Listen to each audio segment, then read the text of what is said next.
Good evening, ladies and gentlemen, and welcome to Final Take. I am Jocelyn Pomplin, and joining me tonight are Bryce Pomplin and Nathan Hansen. Guys, how was your spring break? Pretty uneventful. I got some work done and relaxed and got caught up on some sleep. I had to get my wisdom teeth out, so if I'm spewing garbage out here today, that's probably why I lost all my wisdom. You're always spewing garbage. Well, I got to go to Cancun and had some fun in the sun. So tonight we discuss the latest in pointer athletics, the NCAA tournament, the NBA, and the start of the Major League Baseball season.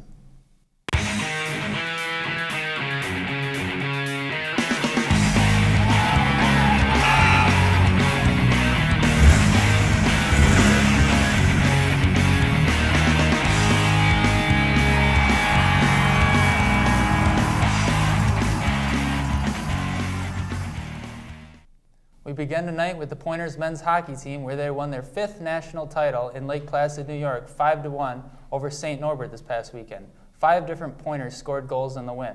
This win comes after the Pointers lost back-to-back championship games the past 2 years.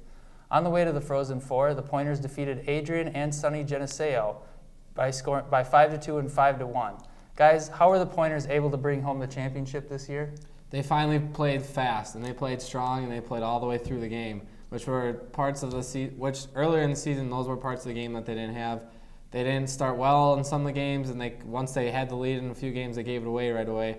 And going into this postseason, they just flipped the switch on that, and everything went right for them. I mean, that title game against St. Norbert, they controlled the game the whole time.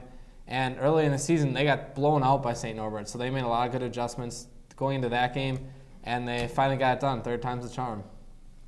I'm chalking this one up to the offense. The offense obviously came through with 15 total goals over 3 games. I mean, when you're scoring 15 goals in hockey, I mean, over 3 games, it's usually a pretty good sign that you're going to win the game. Yeah, definitely. The offense came through scoring 5 goals in each of the 3 games against top teams in the country, especially a team in New York that's from New York, in New York, and St. Norbert after the way they lost to them early in the year and the tight games they've had with Adrian this year, the rivalry there. They just came out and dominated the tournament. Well, can they make it back there again next year, get their 4 straight years, win back-to-back? Man, that's tough, but hey, if they're going to get their 3 years, why not make it a 4th? There's a few seniors that they're going to lose that they're definitely going to miss next year, but they always find guys. It's just a plug-and-play thing. It's a lot of line switches, so there's a lot of guys playing on the ice out there, so anyone steps up, they could very well be there again. Yeah, Pointers usually have a strong hockey team.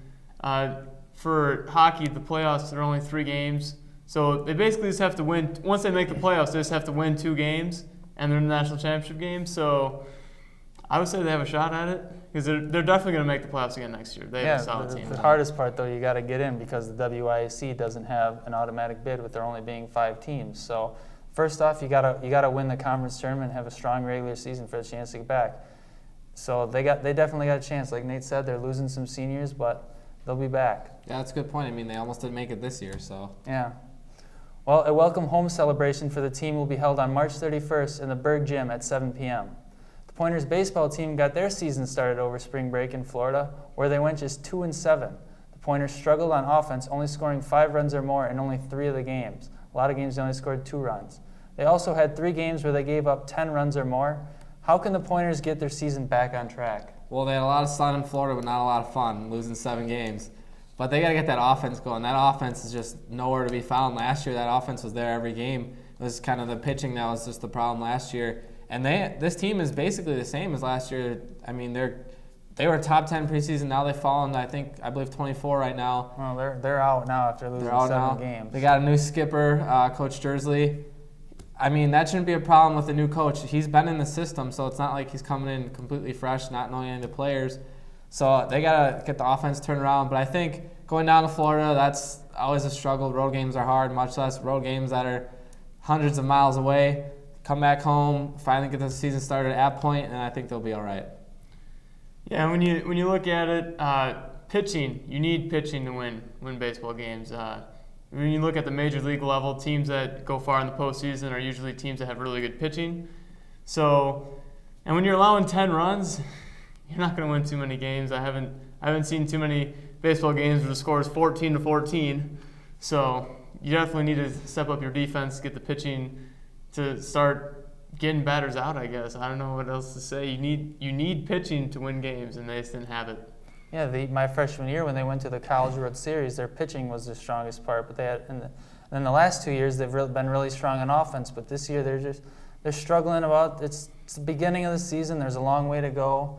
Florida, it's a different environment than they're going to be playing in here back in Wisconsin. Well, has there been a transition with the new head coach? You think that might be part of it? And you kind of talked about that a little bit. Yeah, I mean, I think there's got to be. It's always a little different. Coach Bloom leaving, he's been here for a while, so I think the players are used to him. I don't know what exactly they're doing with practices. Obviously, there's going to be differences because with the coaching styles between coaches, no one's ever the same as another coach. So that's different, but he's been here before, so I don't think that should be a problem. If it is a problem, that's something they can fix, though. Yeah, when you're going from an assistant coach that's been with the program for a couple of years to now becoming the head coach, that shouldn't be the issue, the reason why they're losing. You could chalk up all their losses to the long miles because that's a long trip down to Florida, and they're probably being tired playing all those games in the same amount of days, a short amount of time. So I don't think the coach is the problem, or like having to be a new coach is the problem. Yeah, he's been here before, but like you said, their different coaching styles might have a little bit. They might have something to get adjusted to for the rest of the year. Well, the Pointers return to the field Saturday when they travel to St. Norbert for a doubleheader, followed by a doubleheader at Ripon on Sunday. Well, the UWSP softball team was also in Florida for spring break, where they went 5-6, bringing their overall record to 7-10. This team has been up and down all year. How can they be more consistent? They just got to get out there and play more. I mean, that's a really young team. It seems like most of the teams here are pretty young, especially on the women's side of things. So they got to just get that rolling. Obviously, going down to Florida, they had a little better time than what the baseball team did, but still a losing record at 5-6. So just come back to point, get used to playing back at point, and they're going to probably finish near the bottom, but it's got to play hard, and they'll get used to it and maybe hope for a better year next year. So you said Florida, but I believe the softball team went to Arizona this year? No, it said Florida on the schedule. Was it Florida? I was looking at it and it said Arizona. So maybe I was looking at the wrong schedule. But again, it's pitching. Softball teams allowing 6, 7, 8 runs a game. I believe softball games are only 7 innings. So it's basically a run an inning. And when you're allowing a run an inning, like I said, you're not going to win too many games that way. So the pitching needs to step up and become more consistent because they did win some games, I believe, like 5-4, 4-2. So they did have some good pitching performances, but then there was the games where they lost 11-2. So pitching again. Yeah, I got to go with pitching because the offense did strike a couple games. They scored 14 one game, I think 9 the other. They had a couple of those. They also were the exact opposite in those games where they lose 9-1, get the run rule enforced. So pitching, because even in their wins they gave up 4 or 5 runs, but they're a young team. They're getting things figured out. They've played teams that they don't see very often, so it'll change during conference play. Like you said, you see them finishing in the bottom of the conference? Probably. How about you? Yeah, I don't see them being a top contender this year. The WIAC is always a very strong conference, and I believe it's UW La Crosse is running away with it right now. They're 11-4. Of course, we haven't gotten to conference play yet, but when you got a strong preseason start like they did, I think they'll use that momentum into the conference. So I have La Crosse winning the WIAC. Yeah, it's definitely going to be tough, especially in the WIAC. Well, the Pointers head back to the field on Sunday when they host Luther for a doubleheader. We will take a short commercial break, but when we return, we discuss the NCAA tournament and our athletes of the week. Got an itch to be on air? Join the SPTV News crew. Being an on and off-air reporter will help you gain experience in interviewing, shooting and editing video, and reporting behind the anchor desk. Join SPTV News, pointing to you.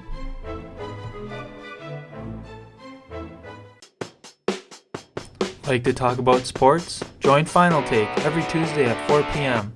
At Final Take, anything Pointers, anything sports. Welcome back. If you haven't heard already, the Spash Panthers went undefeated to claim their second consecutive state championship after defeating Muskego 89-64. Seniors Trevor Anderson and Sam Hauser were each named Mr. Basketball for the state of Wisconsin by the Wisconsin Basketball Coaches Association. Anderson will be playing college basketball at Green Bay next year, while Hauser will be playing at Marquette. What impact do you think they will have next year as freshmen for their respective teams? Well, I think probably Henry Allenson will go to the draft for Marquette, so Sam Hauser will probably take over that role a little bit. I mean, they don't really have anybody else. They're not a very deep team. And on the Green Bay side of things, for Trevor Anderson, I think he's got a great shot right there. A team that made the NCAA tournament this year, things are going up. Playing the point guard position after Kiefer Sykes, that's kind of a position they're looking to fill. And I think Anderson can play some quality minutes. He's a good shooter, so I think he can step right in and play some decent minutes. See, Sam Hauser, he's probably going to fill in, be a solid role player, maybe a starter for Marquette. Like you said, they're not a very deep team. They're probably going to lose Ellenson to the draft. Trev Anderson, man, I think he'd be better off redshirting his freshman year for Green Bay. Really not a strong. ESPN doesn't even have him ranked as a 3-star. I believe he's a 2-star. Sam Hauser's a 4-star. Stars don't mean anything. Yeah, Brian. stars don't mean anything. Come on now. The 5, I'm pretty sure Ben Simmons was a 5-star. Now he's going to be the number 1 pick in the draft. So I'm pretty sure the stars mean something. He's For fallen. the top recruits, maybe a little Yeah. bit. Come on now. Yeah, Hauser, top 100 recruit according to ESPN. Trev Anderson didn't even make the top 250. Like I said, he wasn't even rated a 3-star. So I think Anderson should probably redshirt his first year at Green Bay. Bulk up a little bit, get his shooting stroke down, and just adjust to the college level. Yeah, but the thing is, he's going to Green Bay. He's not going to a power conference school. Green Bay is one of the mid-majors. They're one of the better mid-majors this past year. Link Darner, the new head coach, he's got a new system than what they've had before. And like Nate said, they had Kiefer Sykes the year before, and Carrington Love this year was the leading scorer, and I think he's gone now. So they definitely have a need at point guard, and being at a smaller school, I think he can definitely step in and play some minutes. Now, Hauser, he's a little more highly recruited, and obviously, like you guys said, they're going to lose Ellenson, but they still have a lot of young players that they still have on that team that they didn't have. So I don't know if he's going to play major minutes, but he'll definitely be a solid role player for them. Well, moving on to the NCAA tournament. Guys, how is your bracket looking? Bryce and I are sitting at the bottom of our brackets, tied for last. It's not looking real good. Hey, Yeah. I did predict a 10 seed to make the Final Four. I remember on the show 2 weeks ago I said watch for VCU to make the Final Four. Well, VCU fell short, losing to Oklahoma in the second round. But Syracuse, the 10 seed, made the Final Four. So just throwing it out there. So does that mean that the 1 seeds I had losing, but there's another 1 seed in the Final Four? Does that mean I No, predicted because that's a that, 1 Bryce? seed. That's a 1 seed. This is a 10 seed. That was a bold statement I made, and the bold statement paid off. It's only a bold statement that pays off if it's the same team. No, not in my mind. A 10 seed in the Final Four, I predicted it. Just throwing it out there. Well, I can't gain any more points in most of my brackets, except for 2 I picked North Carolina to be the winner. But one on ESPN, we did a small free one that Jen just started for a small group. There's only 5 of us, but somehow I won that one, even though it was just for fun. But hey, I'll take a victory any way I can get it. All the other ones, I'm pretty much done. Well, the Wisconsin Badgers basketball team was eliminated in the Sweet 16 by Notre Dame, 61-56, after leading for the majority of the game. Ethan Happ capped off his impressive freshman season with 14 points and 12 rebounds, with Nigel Hayes and Zach Showalter each chipping in 11 points. Guys, what went wrong for the Badgers in the final minutes? I have never seen a Badgers team more discombobulated in the final minutes of a game. That was awful. For some reason, they didn't know how to play defense for a few minutes. And then on offense, I don't know what they were doing. They throw that inbounds pass into the corner for Nigel Hayes. The first rule is not to throw the pass to a corner because that's where they're going to get trapped. Everybody knew it was coming. They have a timeout. They don't use it then. They get the ball back. Bradley Koenig has a chance to tie the game. He turns it over. Still had a chance to call a timeout. I know they showed a video of guard wanting him to call a timeout. And he's like, "Why didn't you call a timeout?" Koenig, just a dumb mistake. He did not have a great game that final minutes. Nigel Hayes, not great at all that whole game. And Ethan Happ, after he fouled out with that 5th foul, that's when it all fell apart. He picks up that foul on just kind of going for the ball, kind of just wildly throwing his body out there, picking up the foul, a totally unnecessary play for him to even make. He gets fouled out, and it changes the whole complexion of the final minutes of the game. See, I'm going to go back. I don't think the final minutes, obviously the Badgers lost in the final minute because they had the lead. They turned it over. But when you're going back in the game, you're looking at key points. Nigel Hayes, 2 very questionable travel calls where he makes a dunk. Okay, that's 4 points that were taken off the board for the Badgers. And then Notre Dame was driving down the floor. I believe there's 5 minutes left. Ethan Happ goes in for the charge. It looks like a charge to me. The refs call it a charge on screen, but they can go to the monitor and see that his foot technically wasn't touching the the restrictive area, but it's just like the rim. It goes vertically up, and his foot was hovering over the restrictive area because he was on his tippy toes. So they called that a blocking foul. That also gave Ethan Happ, I think it was his 4th foul at the time, and he had to come out. I mean, the guy made the shot, and then he got the and one on the free throw. I mean, there's 7 points. That's a 7-point swing because that would have taken the 2 points off. The guy made the free throw, so there's another point. That's 3. And Hayes' 2 travel dunks that, after watching the replays, I didn't believe were travels. They were very, very questionable. Don't go blaming the refs now. Come on. No, I'm not blaming the refs. I'm just saying that's like you look at those huge point swings, and I believe that's where they lost the game. Yeah, well, talking about that's when Hayes picked up his 4th foul. Zach August took over. He took over. Nobody else could guard him in that game. It was terrible. Happ was the only good defender on August that whole game. And Badgers got lucky in that first half. That Notre Dame shot that bad. That is the worst they've shot in all season, I think. And the Badgers got they have 19 points at halftime or 29 something. I think they had 22. It was bad on their part too. So they were pretty lucky. Zach Showalter made some clutch plays in that second half, kept them in it at least, and Notre Dame finally picked it up. But there are a lot of plays that, I mean, a lot of people are calling for a foul on on Nigel's turnover at the end where I think no, that play was clean. It was clean when Demetrius Jackson stole the ball from Koenig at the end of the game too. People were complaining. Yeah, the one gripe I'm gonna have with this is the new NCAA rule that the coaches can't call timeouts on a live ball because as a coach, because I coach middle school basketball, I know it's not the same thing.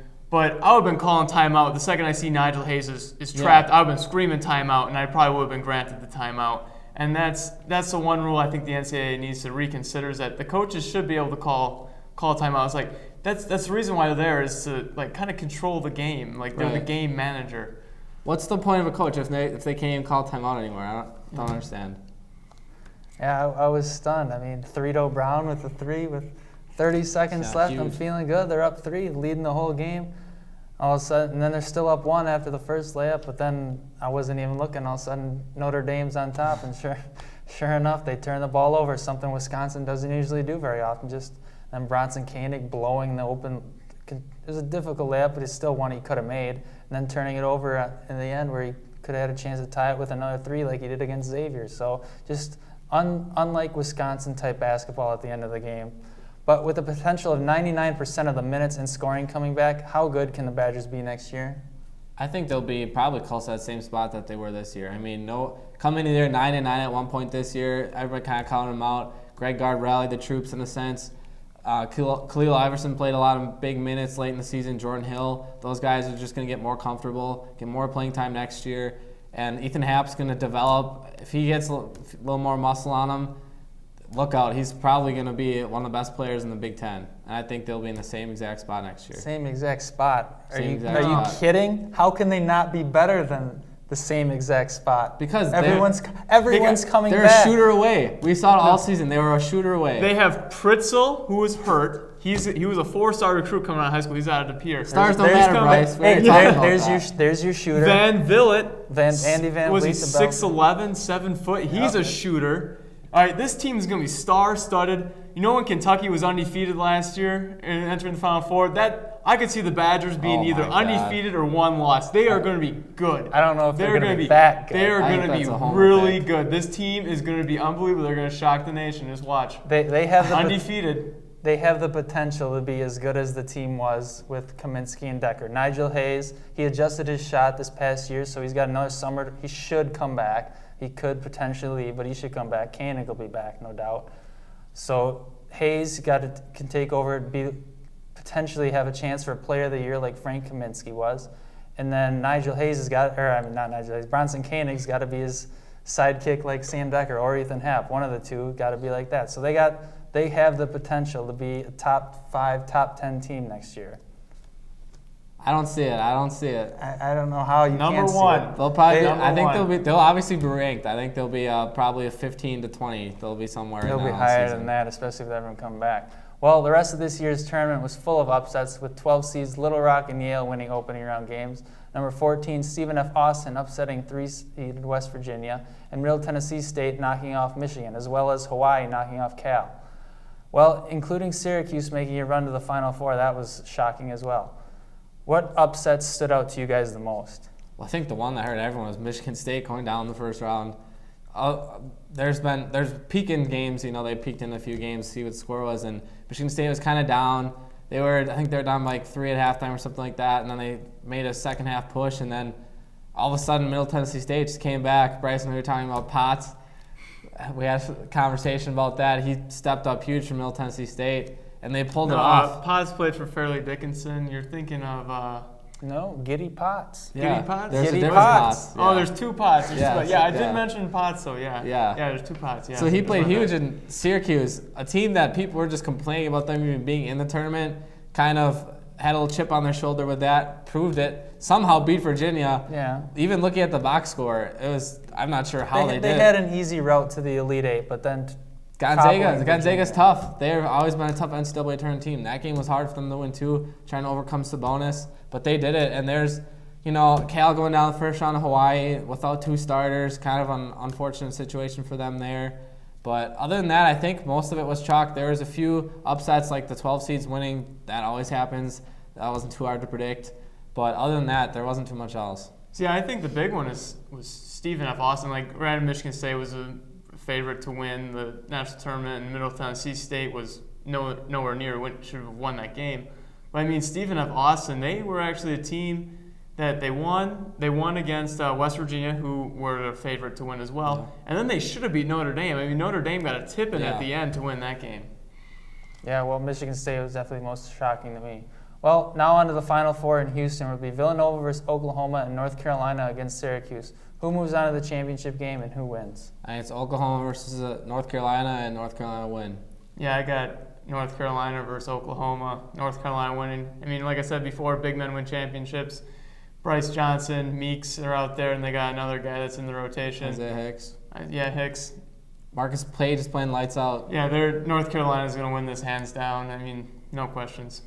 Well, I think it's going to be North Carolina, and then Oklahoma-Villanova could be a toss-up, but Oklahoma took it to Villanova early in the year, so I got to go with the Sooners.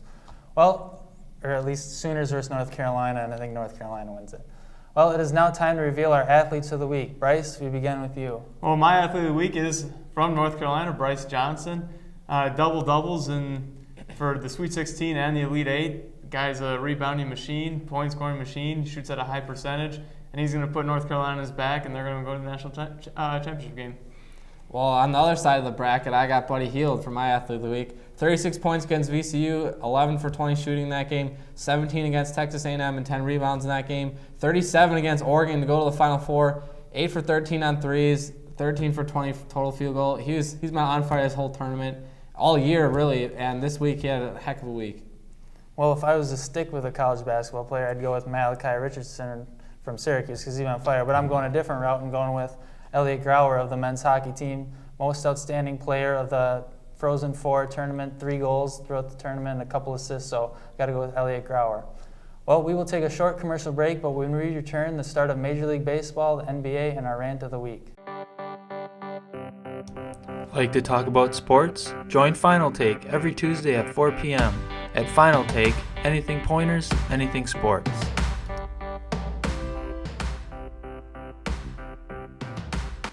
Welcome back. With the start of Major League Baseball season less than a week away, teams are starting to finalize their 25-man rosters. Who's the biggest name to get left off or make the Brewers roster? Well, I think a lot of it depended on there's a lot of injuries in camp. Starting center fielder Liriano was hurt. He'll be on the DL. Will Smith towards LCL, taking off his shoe. He's probably going to be the Brewers' primary closer this year. He's gone. So that paved the way for guys like Chris Capuano making a Brewers comeback, made the team. Blaine Boyer, non-roster invite. Colin Walsh, new guy. Yadier Rivera, new guy. And the starting center fielder job is still up for grabs. Probably Keon Broxton's going to take that spot. See, I think, the Brewers are awful, so I don't really see a big surprise on the guys that made the roster. But the signing of Chris Carter is basically a Mark Reynolds duplicate. He's going to strike out 300 times this year and hit 25 home runs. Yeah, I think the biggest name is Keon Broxton. Got a chance for starting center field job. I don't think he's ever been close to the majors before. Yeah. It'll be interesting when the prospects get called up if they do this year. Well, how do you think the Brewers will do this year? Expectations for them? Not great, but I think the fact that is they don't have any expectations on them, so I think they'll be able to play a little loose baseball. Probably finish above the Reds in that division, and if they finish there, I'd be all right with that because that NL Central's stacked. And the 72 and I don't know, was it 160? Whatever 72 minus 162 is, they're going to get 72 wins. All right. They're not a good team. If they can shoot for 70 wins while developing their young prospects the same way, that's good. That's a nice rebuild year. Well, who's the favorite to win the World Series?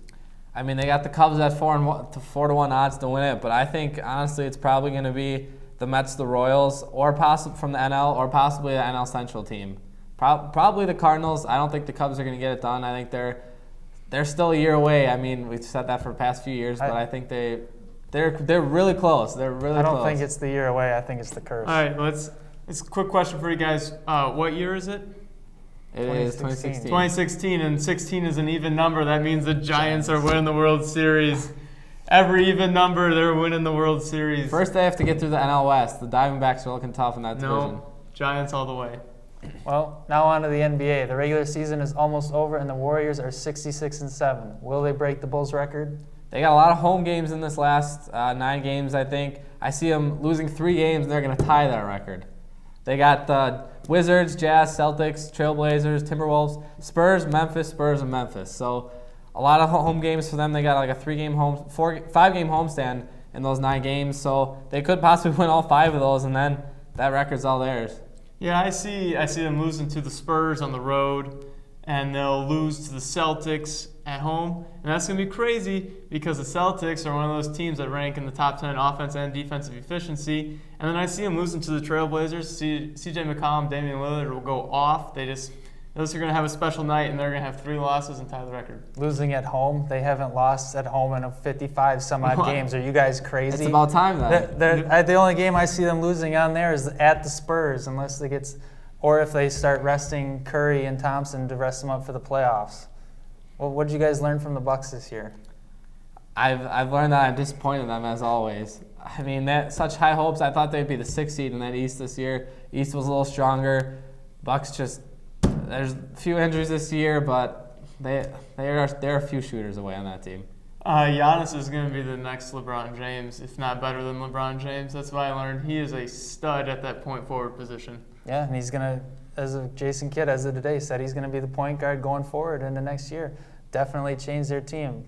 They added Greg Monroe. That was a work in progress. But yeah, they definitely need a few shooters. I think last year was just, they overachieved a little bit, but and then they took a step back this year. They lost their defense. So if they get their defense back, that's where they'll be good to go. Well, it's now time for our joke and rant of the week.